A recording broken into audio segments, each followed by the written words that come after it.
back down. What stops a bad guy with a gun is a bad guy not having a gun. Parents and others who've lost family members due to gun violence gathered there, as you see, in Washington today to demand some real common sense gun reform in this country. It was strong stuff from people who know the cost of gun violence firsthand. But are the politicians listening? Well, at a new town hall tonight, it was a citizen, not a reporter, who raised this very issue with Hillary Clinton. Hi, my name is Gail Santa Maria. I'm from Maryland. I'm a teacher. My question is about guns. I'm very concerned about the proliferation of guns in America, especially as it pertains to school shootings. Right. Do you think that reinstating the ban on assault weapons and banning high-capacity magazines would do any good? Yes, I do. I do. Good. You know,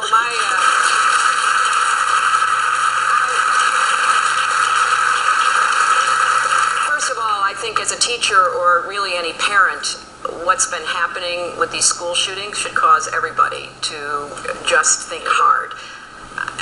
We make hard choices and we balance competing values all the time.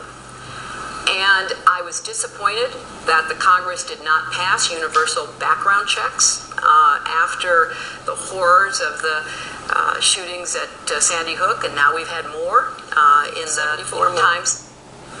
That is certainly a logical response, and Clinton didn't just stop there. She did something that had a lot of people jumping out of their seats in our newsroom. She suggested a minority of NRA activists are terrorizing the majority. I don't think any parent, any person, should have to fear about their child going to school or going to college because someone, for whatever reason, psychological, emotional, political, ideological, whatever it means, could possibly enter that school property with an automatic weapon and murder innocent children, students, teachers. I'm well aware that this is a hot political subject. And again, I will speak out no matter what role I find myself in. But I believe that we need a more thoughtful conversation. We cannot let a minority of people, and that's what it is a minority of people, hold a viewpoint that terrorizes the majority of people.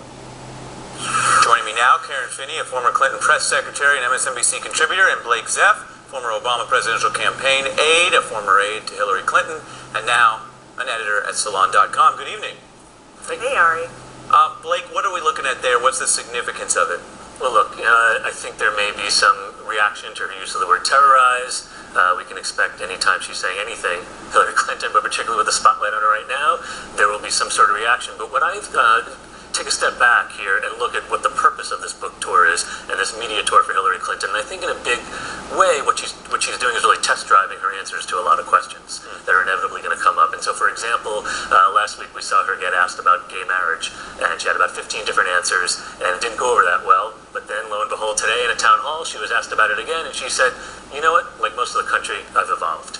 And I suspect that when she gets at, and that answer was very good, and there wasn't much controversy about it, and she kind of improved her answer, test drove the first one, didn't go that well, refined it, has a new answer. I think you're going to see this is another issue where if she gets asked about guns again, I thought her answer was quite good. It was emotional. She felt impassioned about it.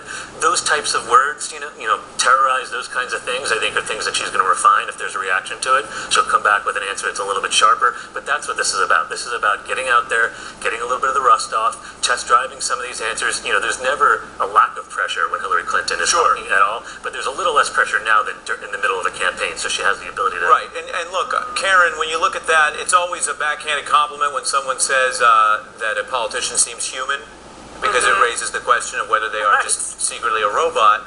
And yet, I wonder if, to Blake's point, partly what we're seeing is either as an organic thing, because she has been out of this spotlight, and as Secretary of State she was not in politics, or as a choice to err more on the side of being human or just speaking about how you feel. There is nothing weird about saying the NRA's viewpoint has put a stranglehold on common sense safety regulation. That's how a lot of people feel. We know, though, that Democrats don't usually say it quite like that.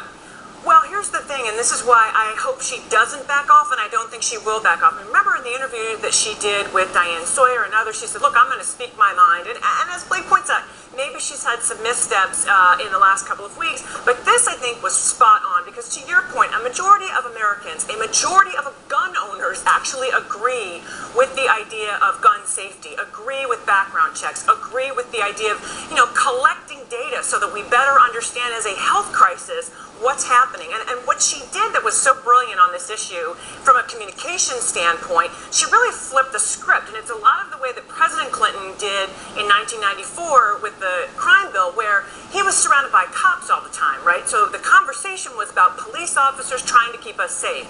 And I think in this instance, what we're talking about is, yeah, the NRA is a small group of people that terrorizes the rest of us. And essentially, we've talked about this before, the many things that they block, and they get into pieces of legislation. They're blocking the Surgeon General right now, for heaven's sakes, because he agrees in doing research. So I actually think a lot of people will respond, and I hope she doesn't back off, because it was such a good answer, and I do think it will resonate with people. Yeah, and I don't think it was insignificant that she was speaking, as I mentioned, directly to a teacher, right? And the cadence and the back and forth there is different than speaking to a journalist.